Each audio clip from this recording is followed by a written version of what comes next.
हर खबर पर होगी आपकी पकड़। डाउनलोड कीजिए एबीपी लाइव ऐप। चीन की सीमा पर भारत और चीन के सैनिकों के बीच झड़प के बाद इस समय एक बड़ी खबर आई है। लद्दाख में वास्तविक नियंत्रण रेखा के करीब चीन के हेलीकॉप्टर्स देखे गए। उसके बाद जवाबी कार्रवाई में भारतीय वायुसेना ने फाइटर जेट्स उड़ाए और पेट्रोलिंग की।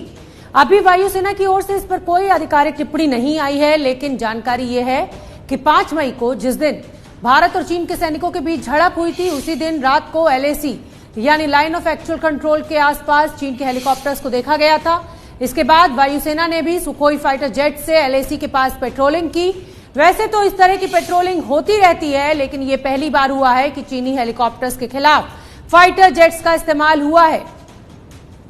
तो लाइन ऑफ एक्चुअल कंट्रोल के पास चीनी हेलीकॉप्टर्स देखे गए।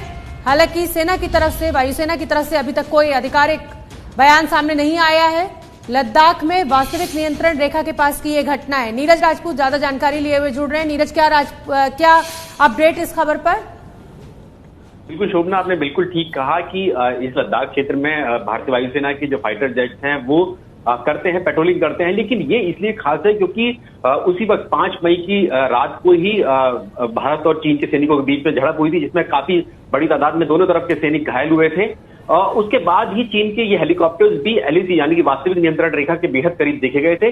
इसीलिए जो भारतीय वायुसेना की ये पेट्रोलिंग जो की गई है सुखोई फाइटर जेट्स की, ये अपने आप में अहम हो जाती है। हालांकि अभी तक ये साफ नहीं हो पाया है कि हेलीकॉप्टर्स कितनी दूरी पर थे LAC के, लेकिन देखे गए थे भारत की तरफ से।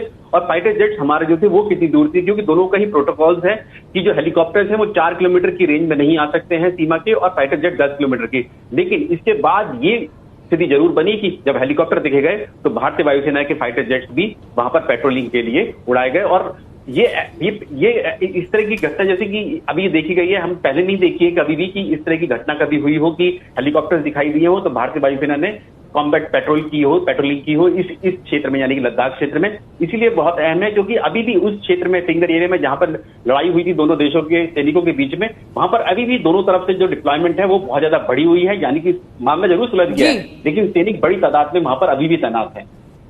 बहुत बहुत धन्यवाद नीरज राजपूत इस पूरी जानकारी के लिए। क्यों है ABP लाइव न्यूज लवर्स का फेवरेट? वर्क डेडलाइंस में भी stay updated always. So smart कि ये करे सिर्फ ब्लू टिक वाली न्यूज पिक। जस्ट लाइक घर जैसा कंफर्ट है बेस्ट, वैसे ही अपनी लैंग्वेज में न्यूज की फील है lit. Any time food delivery के टाइम पर मिलिए अपने फेवरेट एंकर से किसी भी टाइम। ABP लाइव ऐप के साथ रहो सबसे आगे। Download now.